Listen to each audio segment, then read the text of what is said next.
Now to our first conversation. The month of April is recognized as National Financial Literacy Month, aimed at helping raise awareness about the importance of financial education, encourage users to take a holistic look at their financial environment, focusing on the areas of education, financial wellness, and work and career.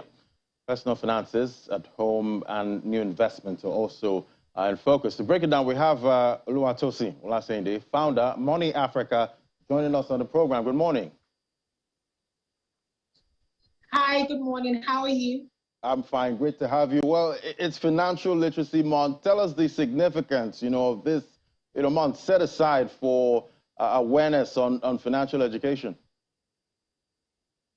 All right. So basically, financial literacy forms a critical core of people. So this awareness is to let people know that financial education is very important and people should actually be practicing it. It's like a reminder knowing that there's a huge cost that comes with the lack of financial literacy, and it is very, very important for us to be promoting it. Right, and we keep, hearing about financial literacy. How do you get financially literate, and what's the significance of it to a time like this? We're seeing rising inflation, everything is going up at this point. Fantastic. So basically, the difference between a financial literate person and a person that is not financial literate is very high. For something as simple as, if I have a health insurance, I don't have to pay out of my pocket if I fall ill, right? If I buy in bulk, it's cheaper and I'll be able to use it over a period of time. Now, talking about the role that inflation is playing, there is only so much an individual can do. Now, you're thinking to yourself, there is currently inflation, the price of food has significantly gone up. How do we manage, or how do we persevere through this all? Definitely something has to give. One would have to start giving up what people consider as luxury goods. So you start focusing on the things that you need to survive. Those will be the things that will take up your priority list. And if there's anything left over, then you can consider your luxury items. Yeah. Quite interesting. And obviously, this impacts, investing decisions. I saw you posted, recently, you talked about why Nigerians love Ponzi schemes. Why did you say that? I think the thing is, many people do not realize the patience that comes with investing, right? Investing is a long-term game. Many times people reach out to Money Africa and they say, Tosin, what will I get in 3 months? Tosin, what will I get in 6 months? That's not how it works. For people to invest, it's like sowing a seed, right? You have to be patient. You have to water it. You have to take care of it. You have to play a long-term game. Now, there are 3 different categories of investing. You have your short-term investing, you have your medium-term investing, you have your long-term investing. But in Nigeria, a lot of people pay so much attention to short-term and they want miracles. They want 50% in a month. Definitely, that's definitely going to be a Ponzi scheme, because you hardly find a legitimate business that is scalable in large quantities that will give you 50% in just 1 month. So when people start understanding that investing is a long-term game, you have to be patient. You have to sow the seed. You have to be patient. Then you'll be able to start investing in the right investment instruments. And yeah, there are quite a number of schemes, out there right now. How do you identify the scams, at this point? Because, everybody's trying to make some money there. All right. How do you identify a Ponzi scheme scam? Number one, you start asking yourself, if it is too good to be true, then it is too good to be true. Inflation in Nigeria as of today, the most recent number, let's even say about 15%, right? If somebody is promising you anything multiplied by 3 in a year, you should start being worrisome, right? It's a trigger mark for you. So anybody promising you more than 50% in 6 months, in 1 year, start worrying, and they guarantee it. Now, it could happen. There are some businesses that grow really fast, but you cannot guarantee it. So if they're saying, I guarantee you 50% in 6 months, 50% in 1 year, start being worrisome. Number 2, you cannot explain the business model. Now, if somebody tells you about a Ponzi scheme, you're asking them, how do you make money? And they cannot explain it. That's a big problem. Number 3, if you have to bring other people into the business for it to be successful, we have a problem. The business should be able to succeed on its own. You do not need to always have to find 3 people, bring 5 people, bring 10 people. Those are some signs of Ponzi. So in summary, if it's too good to be true, if the return is 3 times multiplied by the inflation rate, and if it's dependent on you continuously bringing new people, then we have a problem. Those are some signs to look out for. Quite interesting. And, globally, we're seeing inflation rise, and, central bankers, warning of more aggressive rate hikes. We're seeing, the equities markets, that's getting rattled, globally. But we've seen, commodities go up. But, for you, what should investors, be looking at this time? Because some of them would just want to sit on their money. You don't want to lose money when you go into the stock market at this point.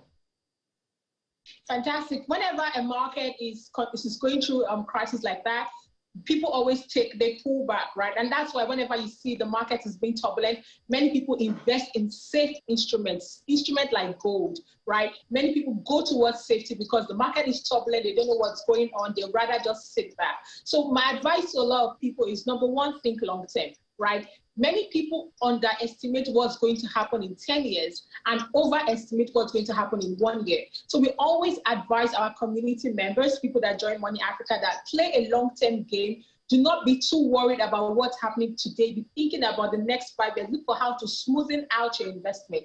Now, also start looking at a different risk profile. You have your low risk, things like your money market mutual fund, things like investing in gold, things that are safe or low risk in nature. Many people like to go towards this angle during, a turbulent time or where there's a lot of uncertainty. Now, you also have your medium risk, which has the stock market, and other kind of instruments. Now, balancing. So even if you want to go into an instrument like the stock market or other things that have risk profile, you're going into it not with both feet. You're only allocating a portion of your investment there. You're not putting all your money into it. So yeah.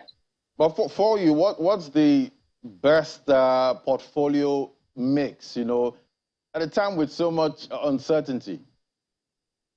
Fantastic. Now, the thing is this, there's no best portfolio mix. We always look at the individual. So for instance, let's look at Chioma. Chioma is 30 years old. She's single. She doesn't have kids.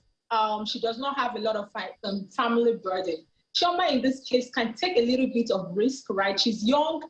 She's not sending money back home to her parents, or she's not raising her children through school. So you can see that there's a little bit more liberty here. If she wants to do 50-50, meaning that 50% in low risk, 50% in high risk, because of her age and the lack of dependence, it's possible for her to do that. Now, let's look at Mohammed. Mohammed is 40. He has 3 children. His kids are in school, he's sending money back home to his parents. He will not invest like Chioma. So the whole essence of the scenario is that there is no best investment portfolio. What matters most is that person, their responsibility, where they are currently in their life, their age, and things like that. We always advise younger people that they have opportunity to take more risk because they are young, they can make the money back. But people that are on the older side, we tell them to be a little bit more conservative, right? So they do not expose themselves to too much risk. Yeah, and talking about risk, we've seen a lot of attention go to the crypto space. That's been giving some kind of, huge returns to some people, but obviously a lot of people also, lose money in that market because of how volatile it is. How do you see the crypto space as an investment? I'm going to be very honest. When I first heard about the cryptocurrency and all of that, I was a bit against it is a very strong word. I was a bit conservative. I didn't understand it. And just like with financial literacy, you have to understand it before you invest in it. Now, things have changed. In 2018, I made my first investment in cryptocurrency. I had a better understanding of it. Now, it's a highly volatile asset, right?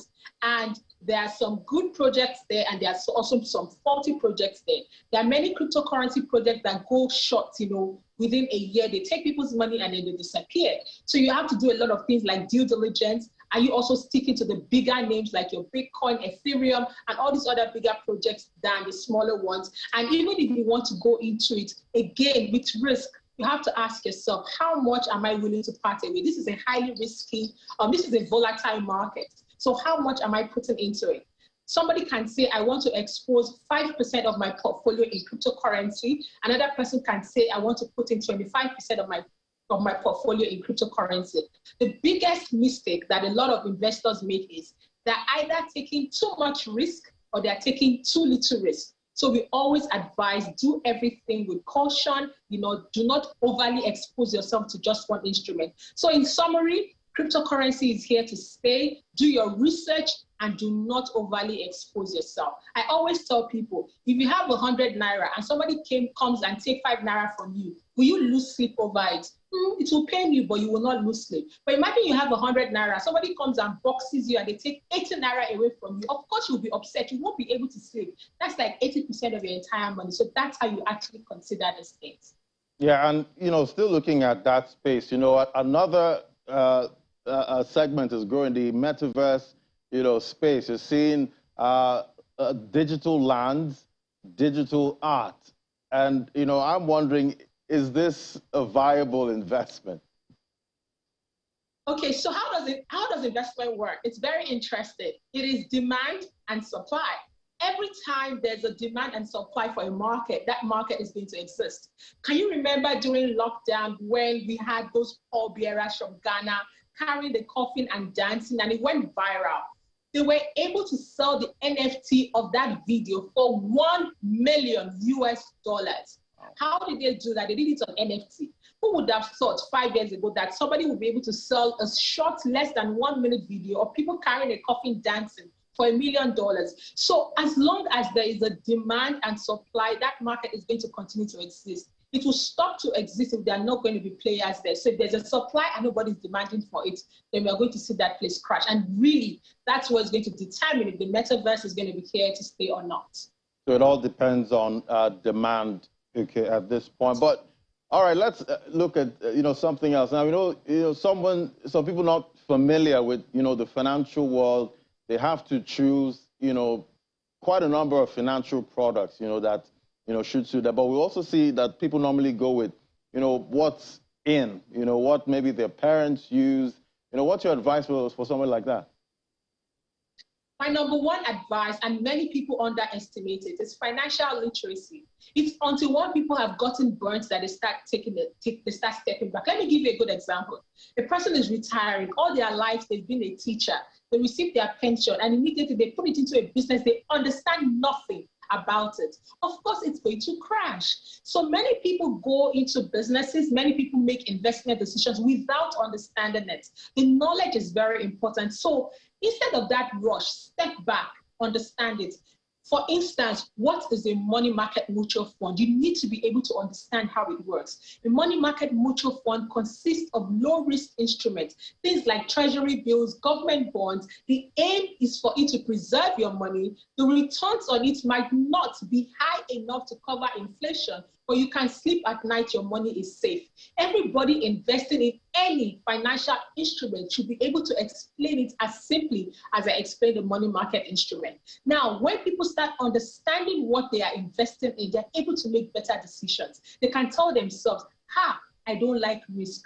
I know that I will do this. Or I would like to invest in the long run. This particular market is volatile. The longer I stay in it, the better my returns. So they know that it's not money you put in for rent. It's not your rent money that you put into that instrument. It's not money that you want to use to pay your children's school fees that you put into that kind of instrument. So it still boils down to knowledge. Once people have a better understanding of what they're investing in, they can invest better.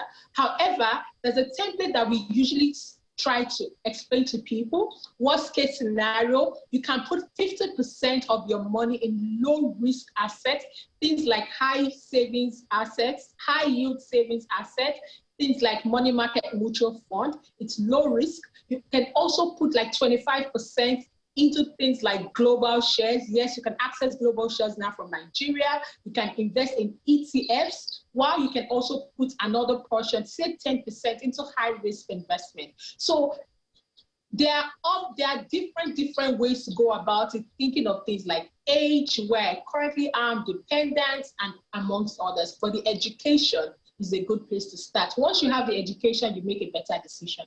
Quite interesting, Tosi. Definitely not an easy time, to be an investor with all that's going on in the world right now. But with the right financial education, I guess you can navigate all these markets. Thank you so much, Oluwatosin Olasende, founder Money Africa. It was great having you on the program. Thank you very much. All right, now, so after the break, commodities market update is next. Do stay with us. This is Business Morning.